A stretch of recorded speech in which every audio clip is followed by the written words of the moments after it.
ஜம்மு காஷ்மீர் பஹல்காமில் சுற்றுலா பயணிகளை குறிவைத்து நடந்த பயங்கரவாத தாக்குதலுக்கு பிரதமர் நரேந்திர மோடி கடும் கண்டனம் தெரிவித்துள்ளார்.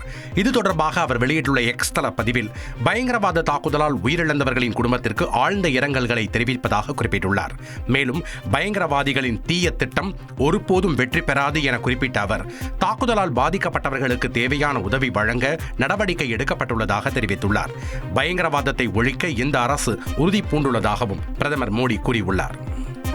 காஷ்மீரின் பஹல்காமில் சுற்றுலா பயணிகள் மீது பயங்கரவாதிகள் நடத்திய தாக்குதலில் 16 பேர் உயிரிழந்துள்ளதாக அதிகாரப்பூர்வமாக அறிவிக்கப்பட்டுள்ளது.